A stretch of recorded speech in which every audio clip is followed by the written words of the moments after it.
السلام علیکم ورحمة الله وبرکاته. الحمد لله والصلاة على رسول الله، اما بعد. درنو دوستانو، د لمانځه زده کړې شپږمه برخه د تکبیر تلفظ او د هغه معنا ده.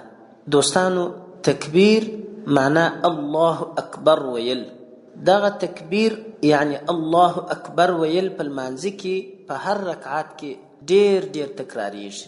ان چې د لمانځه شروع اوله ابتدا هم د دغه تکبیر څخه کول کیږي. صحیح تلفظ یې داسې دی: الله اکبر. په الله اکبر کې دوستانو پنځو شیانو ته خاصه پاملرنه ضروري ده.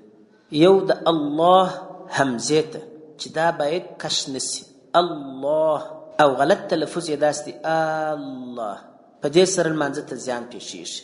دوهم د الله د لفظ ډک ویل، چونکې د تجوید قانون دی چې حمزه زور ولري د الله په لفظ کې، نو دغه لفظ د الله چې لفظ جلاله دی دا ډک ویل کیږي الله.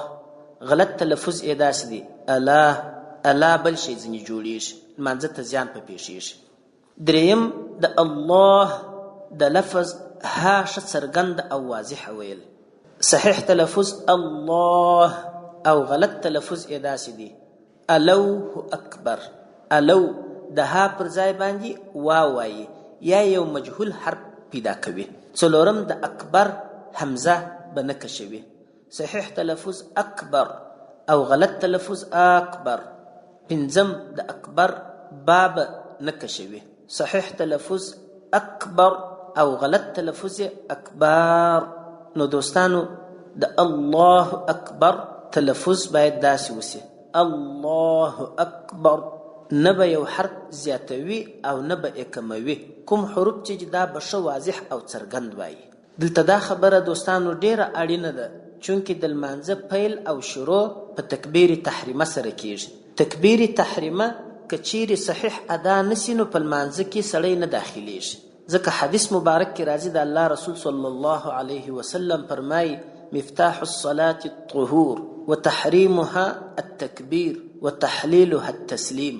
وای د لمانځه کلي طهارت او پاکي ده، او تحریم یعنی لکه احرام تړل، په لمانځه کې داخلېدل د نورو غیر شیانو څخه ځان را منع کول، هغه تکبیر دی. او تکبیر په لمانځه کې فرض او رکن دی. نو که خدای مکړه د یو لمونځ کوونکي په لمانځه کې تکبیر صحیح نه وي، الله اکبر، نو دا سړی په لمانځه کې د سره نه دی داخل سوی. که څه هم دی ټوله لمونځ کوي، طهارت یې کړې وي، رکوع، سجده، وخت، تلاوت، دا کرته شان یې پر ځای وي، لیکن چونکې چې تکبیر یې برابر نه دی تلفظ کړي، په لمانځه کې دی نه دی داخل سوی. نو صحیح تلفظ دوستانو داسې دی: الله اکبر.